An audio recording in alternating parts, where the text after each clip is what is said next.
अटवी गल ज्वल प्रवाह पावित स्थले गले वलंब्य लंबितांभुजंग तुंग मालिकाम डम डम डम डम निनाद वड्डमर्वयं चकार चंड तांडव तनोतु नः शिवः शिवम् जटाकटाह संभ्रम भ्रम निलिम्प निर्झरी बिलोल बीच वल्लरी विराजमान मूर्धनि धग धग धग ज्वल ललाट पट्ट पावके किशोर चंद्रशेखरे रति प्रतीक्षणम मम। यह शिव तांडव स्तोत्र है।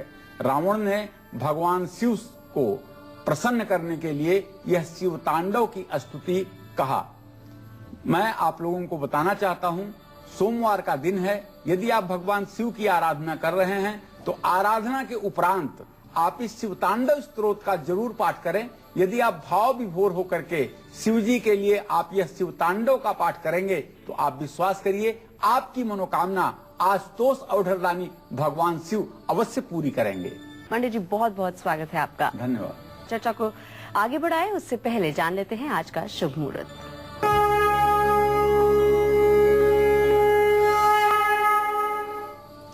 पच्चीस नवंबर 2013 दिन सोमवार। आज मार्गशीर्ष कृष्ण पक्ष की अष्टमी तिथि सुबह 8:13 से शुरू हो चुकी है। 8:13 के पहले तक सप्तमी तिथि थी। मघा नक्षत्र कल सुबह 5:16 तक रहेगा। आज राहु काल सुबह 7:30 बजे से 9 बजे तक था। आज श्री भैरवा अष्टमी है।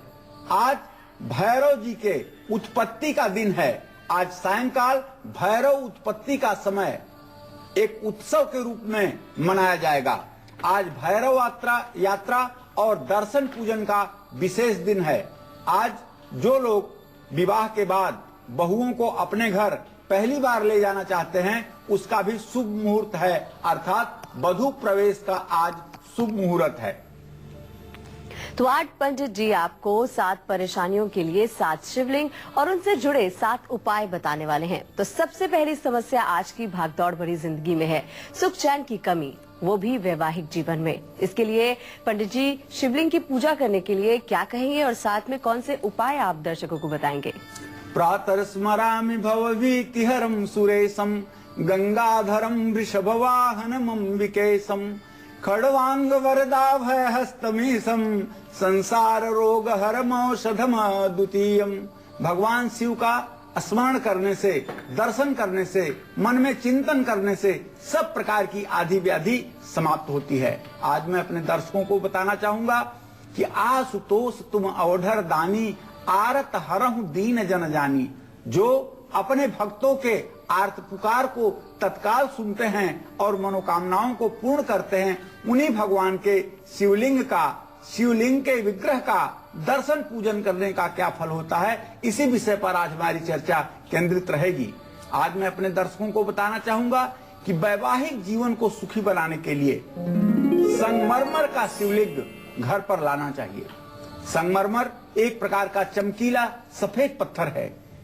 इसका शिवलिंग घर पर लाने का वैवाहिक जीवन में यदि कहीं किसी प्रकार की कटुता, वैमनस्य और वैचारिक मतभेद की स्थिति है तो इसके पूजन का शास्त्रों में महत्व कहा गया है। संगमरमर का शिवलिंग 3 अंगुल से लेकर के 11 अंगुल लंबा तक होना चाहिए। तांबे की थाली में संगमरमर का शिवलिंग विधिवत स्थापित करके पंचोपचार गंधाक्षत पुष्प धूप दीप नैवेद्य से पूजन करके संगमरमर के शिवलिंग के सामने अखंड दीपक जरूर प्रज्वलित करें। एक अखंड दीपक जरूर जलाएं। संगमरमर के शिवलिंग का ओम शीतकंठाय नमः इस मंत्र का जप करते हुए पंचामृत से अभिषेक करें। ओम नमस्ते कहने का तात्पर्य यह है कि रुद्र सूक्त का भी पाठ करते हुए आप शिवलिंग का अभिषेक कर सकते हैं या ओम शीतकंठाय नमः इस मंत्र को पढ़ते हुए पंचामृत से अभिषेक कर सकते हैं। संगमरमर के शिवलिंग पर भस्म और फूल आप जरूर चढ़ाएं। भस्म को भभूति भी कहते हैं, जो भगवान शिव को अत्यंत प्रिय है। पूजा स्थान में कुमकुम से चंद्रमा की आकृति शिवलिंग पर जरूर बनाएं।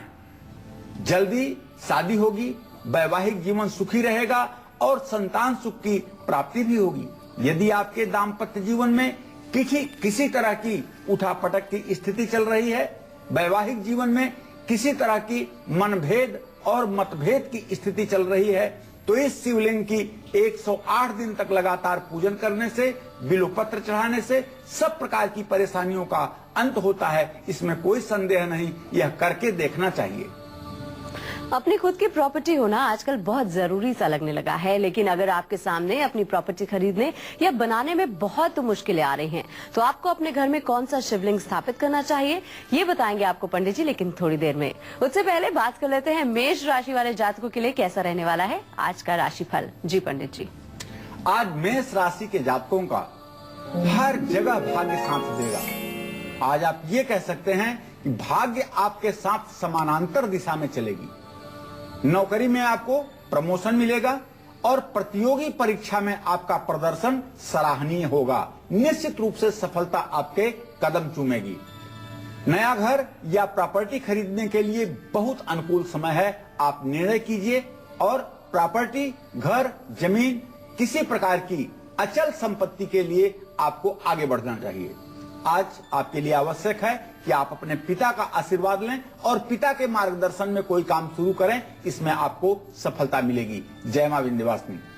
और चलिए अब पंडित जी से जान लेते हैं कि वृषभ राशि वालों के लिए कैसा रहेगा आज का दिन। जी पंडित जी बताएं। आज वृषभ राशि के जातकों का स्वास्थ्य अच्छा रहेगा। इसका परिणाम ये होगा, मन आपका प्रसन्न रहेगा और पूर्ण रूपेण आत्मविश्वास का संचार आपके जीवन में आज बना रहेगा। आर्थिक परेशानियां थोड़ी सी आपके सामने दिक्कतें पैदा कर सकती हैं, लेकिन यदि आप धैर्य के साथ काम लेंगे तो ये इसका भी समाधान आपको मिल जाएगा। पूजा पाठ और धर्म कर्म में आप समय देंगे, जो आपके लिए बहुत अच्छा संकेत है। बच्चों से जुड़ी हुई यदि कोई आपकी समस्या है, कोई दिक्कत या परेशानी है जिस पर आपको चिंता बन रही है, तो ये चिंता आपकी समाप्त होने वाली है। बच्चों से जुड़ी हुई परेशानी समाप्त होने वाली है। आज आपको चाहिए कि ओम शं शनश्चराय नमः इस मंत्र का आप जप कीजिए। जय मां विंध्यवासिनी। तो अगर आप अपनी प्रॉपर्टी बनाना चाहते हैं, लेकिन ऐसा करने पर बहुत परेशानियों का आपको सामना करना पड़ रहा है, तो आपको कैसा शिवलिंग घर में स्थापित करना चाहिए और इस शिवलिंग की कैसे पूजा करनी चाहिए, आइए जानते हैं पंडित जी से। जी पंडित जी बताइए। देखिए, संपत्ति की प्राप्ति के लिए सोने का शिवलिंग घर लाकर उसकी पूजा करने का शास्त्रों में महत्व कहा गया है। सोने की लंका को भगवान शिव ने एक क्षण में रावण को दे दिया था। जो संपदा रावण है दीन दिए दसमात। शिव को रावण ने जब प्रसन्न किया था तो सोने की लंका भगवान शिव की थी उस समय। उन्होंने सहज ही उसे रावण को दे दिया। अगर आप दरिद्रता के भंवर जाल में फंसे हुए हैं और लाख प्रयास करने के बावजूद भी आप कर्ज से बाहर नहीं निकल पा रहे हैं, तो आपको चाहिए सामर्थ्य के अनुसार बड़ा दुर्लभ शिवलिंग, सोने का शिवलिंग माना जाता है। 3 अंगुल से 12 अंगुल के बीच का एक सोने का शिवलिंग बनवा करके उसकी आपको स्थापना अपने पूजा स्थान में करनी चाहिए। तांबे की थाली में सोने का शिवलिंग स्थापित करें। पंचोपचार पूजन करके गंधाक्षत, धूप, दीप, नैवेद्य, यह पंचोपचार है। यदि आप षोडशोपचार पूजन करना चाहते हैं, आवाहन, आसन, पाद्य, अर्घ, आचमनी, स्नान, वस्त्र, उपवस्त्र, यज्ञोपवीत, गंधाक्षत, पुष्प, धूप, दीप, नैवेद्य, पुंगली फल, तांबूल और दक्षिणा, ये 16 प्रकार से भी शिवलिंग की आप उपासना कर सकते हैं। रुद्र सूक्त का पाठ करते हुए आप भगवान शिव के सामने एक अखंड दीप प्रज्वलित करें। सोने के शिवलिंग का ओम त्रिलोकीनाथाय नमः इस मंत्र का जप करते हुए पंचामृत से विधिवत आप अभिषेक करें। सोने के शिवलिंग पर भांग के हरे पत्ते और गेंदे के फूल आपको जरूर चढ़ाना चाहिए। गेंदे के फूल की जगह कोई सफेद पुष्प यदि आप अर्पित करें तो यह भी लाभकारी होगा।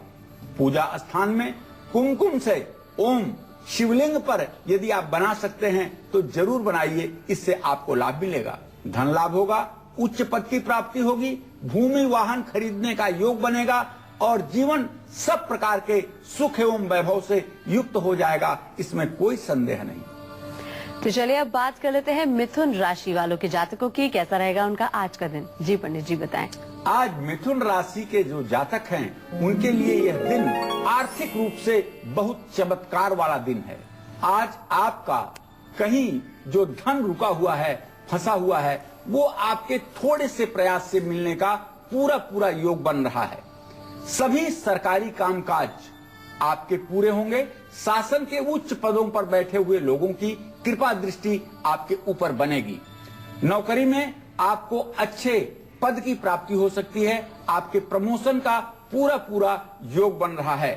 दिन की शुरुआत आपके किसी अच्छे काम से निसंदेह आज हो चुकी है और आपका मन भी प्रसन्न है। आज पूरा दिन आपके लिए हर प्रकार से मंगलमय है। आज आपको चाहिए कि आप गणेश जी की उपासना विशेष रूप से करें। जय मां विंध्यवासिनी। तो मिथुन राशि वालों के बाद अब बारी आती है कर्क राशि वाले लोगों के लिए। कैसा रहेगा आज का दिन? जी पंडित जी। आज कर्क राशि के जातकों का स्वास्थ्य निसंदेह अच्छा रहेगा। व्यवसाय में आपकी लाभ की स्थिति बनेगी और व्यवसाय में आज जो भी आप निर्णय लेंगे वो निश्चित रूप से लाभकारी होगा और उसका दूरगामी परिणाम अच्छा होगा। बच्चों की उन्नति से आपका मन प्रसन्न रहेगा। आज आपको अपने बच्चों से जुड़े हुए उन्नति का शुभ समाचार आपको जरूर प्राप्त होगा। आज आपको थोड़ा सा अपने आमदनी और खर्चे का संतुलन बना करके चलना चाहिए, नहीं तो थोड़ी सी आर्थिक परेशानी आपके सामने हो सकती है।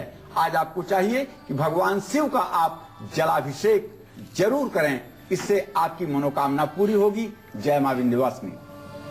और हमारे रिकॉर्डेड कॉलर है मुंबई से ज्योत्सना। आइए जानते हैं क्या जानना चाहती हैं ज्योत्सना। नमस्ते पंडित जी, मेरा नाम ज्योत्सना द्विवेदी है। मेरा प्लेस ऑफ बर्थ मुंबई है। 4 मार्च 1987 रात को 10:25 को। पंडित जी, मैं अपने करियर के बारे में जानना चाहती हूँ। ज्योत्सना, मैं बताना चाहूंगा बेटा कि आपके दशम भाव का जीविका भाव का स्वामी शुक्र इस समय वर्तमान स्थिति में धनु राशि में व्यय भाव में बैठा हुआ है। लग्नेश और दशमेश की स्थिति तो परस्पर तृतीय एकादश बन रही है, इत्तिसाल हो रहा है, लेकिन इसके बावजूद व्यय भाव में गया हुआ ग्रह इस बात का संकेत करता है कि वह भाव व्यक्ति का दूषित है। तो ज्योतिषना, अभी आपको अपने करियर से संबंधित बहुत संघर्ष करना पड़ेगा। ये संघर्ष आपका समाप्त हो, इसके लिए आपको महालक्ष्मी की उपासना करनी चाहिए। हर शुक्रवार को ओम श्रीम श्रीयै नमः या ओम सुं शुक्राय नमः इस मंत्र का आपको कम से कम 16 माला जप स्फटिक की माला पर जरूर करना चाहिए। इससे आपका भाग्योदय होगा और आपका करियर भी अच्छा होगा।